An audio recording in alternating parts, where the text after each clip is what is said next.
Ça fait un petit peu plus d'un mois que j'utilise le Samsung Galaxy S25 Ultra en tant que téléphone perso. Et il y a surtout pas mal de questions auxquelles on doit répondre. Est-ce que c'est simplement une petite mise à jour du Samsung Galaxy S24 Ultra ou une réelle évolution par rapport à la version précédente? Bonjour à tous et bienvenue sur cette nouvelle vidéo. C'est Hugo, comme tu l'as compris. Ici, je te fais un petit retour sur ce grand téléphone.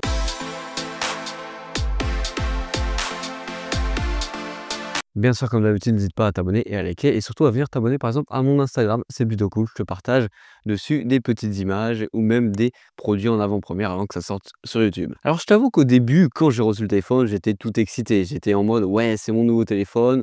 Ça va être un téléphone incroyable. Mais après un mois d'utilisation, c'est vrai que je suis un petit peu plus redescendu, tout simplement pour être un peu plus raisonné sur ce produit. Il faut aussi bien prendre en compte que ce téléphone-là, c'est un grand téléphone. Donc, si tu achètes ce téléphone-là, attends-toi à avoir quelque chose dans les mains et quelque chose en poche, d'avoir quelque chose de costaud. Le téléphone est plus léger que la concurrence, il est aussi plus ou moins plus fin que la concurrence parce que si on prend en compte les capteurs photo, ici on est sur quelque chose de beaucoup plus naturel et pas avec quelque chose de trop proéminent à l'arrière. On est vraiment sur un téléphone qui est très bien fini. Le seul truc que je pourrais reprocher au design de ce téléphone là, c'est quoi? C'est que tout simplement on a des bords qui sont trop tranchants. Oui, c'est un peu le paradoxe par rapport au S24 Ultra où on avait des coins tranchants. Là ici c'est qu'on a des bords trop tranchants, mais bon, ne t'inquiète pas, tu mets une petite coque et ça passe. Alors, contrairement à ses autres concurrents, ce téléphone-là, vu qu'il n'a pas des capteurs proéminents, en tout cas pas un bloc photo 10 fois trop gros ou disproportionné par rapport au téléphone en lui-même, ici, ce téléphone-là, il est pratiquement plat sur une table. Et en vrai, je sais pas ce que tu en penses, mais on est quand même sur le design le plus simple et le plus épuré du marché Android. Il suffit de voir la remarque de mes amis, tout simplement, quand j'ai par exemple le Xiaomi 15 Ultra ou le Honor Magic 7 Pro, et qui sont en train de se demander c'est quoi le téléphone que j'ai dans les mains, parce qu'il y a un gros truc à l'arrière, et la plupart du temps, ils aiment pas. Là, côté Samsung, on est vraiment sur le design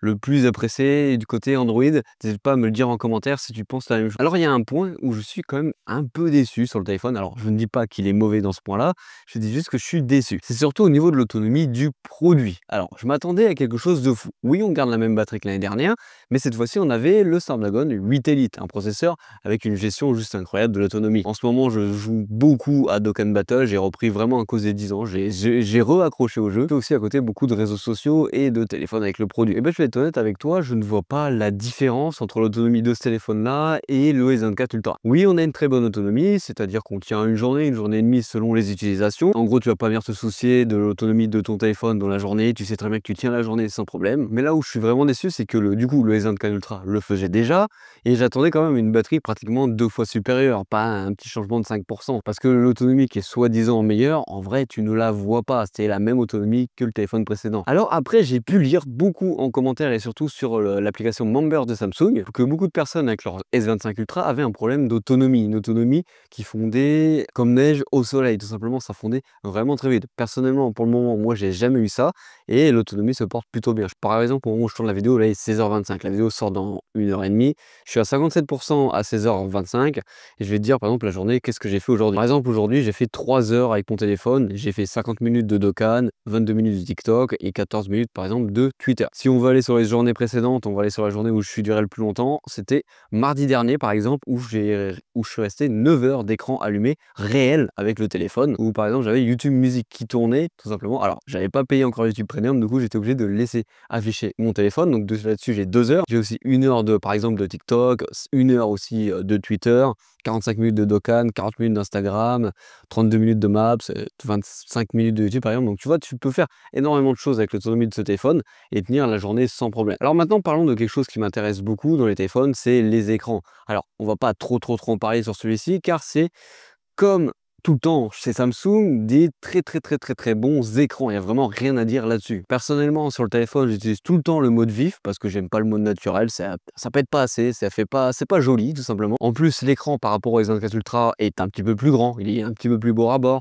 donc il est plus immersif que l'ancien téléphone. C'est vraiment beau à regarder sur n'importe quel multimédia, que tu regardes une vidéo YouTube ou un article par exemple sur le site gigatop.fr. C'est vraiment un téléphone idéal pour regarder n'importe quel multimédia avec son écran et même pour jouer. Et ça, c'est vraiment un téléphone très agréable là-dessus. En plus de ça, tu pourrais me dire, Hugo, avec les beaux jours qui arrivent, on espère qu'ils vont arriver un jour, bah l'écran est très lumineux, donc au soleil, aucun problème. On n'est pas comme il y a quelques années où on était obligé de plisser les yeux, où on voyait rien sur notre écran. Là, on voit nickel. Franchement, je sais pas ce que tu en penses, on est sur l'un, même voire le meilleur écran sur le marché téléphone. Alors maintenant, on va parler de la plus grosse nouveauté de ce Galaxy S25 Ultra, c'est l'IA et One UI 7. Alors je t'avoue que One UI 7, si tu n'as pas encore eu l'occasion de le tester, ça doit arriver normalement sur les autres téléphones. Si je me trompe pas, c'est en avril, ça c'est une information à surveiller. Bah One UI 7 en vrai change énormément de choses sur ton téléphone Samsung. C'est beaucoup plus agréable à utiliser et surtout, c'est vraiment très simple.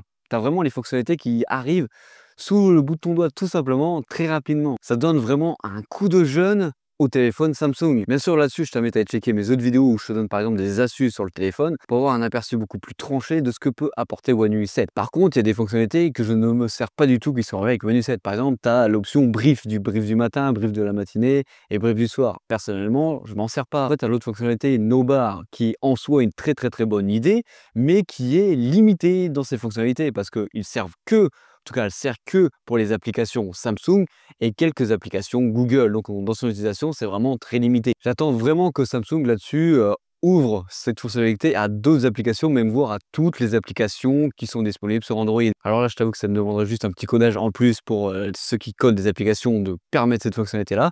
Mais en vrai, sur plein d'applications, ça servirait beaucoup. Par exemple, tu as les scores qui s'affichent de football, par exemple, ou autre avec Google. Moi, j'aimerais bien avoir mon application, par exemple, SofaScore, qui vient s'afficher dessus et que je puisse aller regarder les statistiques en direct juste avec cette fonctionnalité. Là-dessus, je vais bien avoir ton avis si tu te sers beaucoup de cette no-bar et surtout de la fonctionnalité brief que personnellement, je n'utilise pas du tout. Au niveau de l'IA, je t'avoue que je n'utilise pas trop les nouvelles fonctionnalités qui ont été annoncées par Samsung lors de leur événement en janvier. Les seules fonctionnalités que je me sers vraiment, c'est les fonctionnalités qui sont un petit peu plus poussées avec Gemini. Mais je t'avoue que c'est quand même assez limité dans ce que tu peux lui demander avec les interactions entre les applications Samsung et les applications Google. Tu as des choses quand même très intéressantes qui te sont proposées, mais on n'est pas encore sur quelque chose de ultra poussé où tu peux vraiment demander tout et n'importe quoi à Google en interaction avec tes applications Samsung. Après, l'autre fonctionnalité que je me sers beaucoup dans les nouvelles fonctionnalités, c'est la fonctionnalité meilleure prise. Tu sais, tu viens prendre en photo avec l'application en photo de mouvement et ça vient te sélectionner les meilleures têtes sur ta photo de groupe. Alors après, tu as l'autre fonctionnalité gomme audio qui est pas mal du tout, qui va un petit peu métalliser ta voix si tu as quand même beaucoup de bruit ambiant autour de toi. Mais pour les personnes qui veulent poster directement sur les réseaux sociaux, bah c'est vraiment pas mal parce que ça supprime tout directement. Alors, je t'avoue, si tu veux faire du montage après avec ton clip vidéo, vaut mieux passer par des outils, par exemple sur ton logiciel de montage ou Adobe Podcast qui marche beaucoup mieux. Mais du coup, dans les fonctionnalités IA de ce téléphone, qu'est-ce que j'utilise le plus? Bah, c'est beaucoup des fonctionnalités qui sont arrivées l'année dernière ou en cours d'année. Alors, niveau puissance, là aussi, on va en parler très peu parce que bah, on n'a rien à dire là-dessus. C'est vraiment très puissant avec le 8 Gen Elite. Tout tourne à fond, tu as pléthore d'applications en fond. Même quand tu viens jouer, bah, le téléphone ne chauffe pas et ça, c'est très agréable. Tu n'as même pas une petite partie dans ton téléphone qui va te dire ouais, en haut à gauche, ça chauffe un peu. Non, ça chauffe pas. Et tu peux voir qu'au niveau du concurrent, par exemple sur ma dernière vidéo où je compare les 4 téléphones les plus haut de gamme d'Android, bah, niveau puissance, il a pratiquement les mêmes scores, même voire les mêmes scores tout simplement, même voire un petit peu plus des fois. Ça dépend vraiment de la stat que tu regardes. Alors niveau photo et vidéo, alors tout ce que je peux te dire dessus, c'est que c'est toujours le téléphone le plus équilibré en photo et en vidéo. Tu peux faire vraiment n'importe quoi avec le téléphone, prendre des grands zooms, des photos près, etc. etc. Tu auras vraiment une magnifique photo à chaque fois, à chaque shoot. Les photos sont quand même assez contrastées avec une bonne couleur et avec une meilleure gestion des couleurs. C'est quand même l'un des téléphones, je trouve, de ce que j'ai pu essayer dernièrement, qui se rapproche le plus de la réalité. On n'est plus comme à l'époque où Samsung saturait à fond les photos. Moi, je trouve que c'est même, voire l'un des téléphones les plus proches de la vraie vie. Parce que dans le comparatif des 4 téléphones, si tu l'as déjà vu, je t'invite à le checker, bah, c'était le téléphone qui se rapprochait le plus de la vraie vie avec le Honor. Parce qu'à côté de ça, le Xiaomi, par exemple, il saturait beaucoup les choses et surtout la couleur orange. Mais à côté de ça, on avait Google, par exemple, qui sortait des vidéos avec un effet boisé assez marron. Le zoom, c'est toujours un régal sur ce téléphone, que ce soit le zoom x3, x5. C'est un téléphone qui a un zoom exploitable jusqu'à x30 sans problème. Tu as vraiment la possibilité de faire ce que tu veux avec ce téléphone.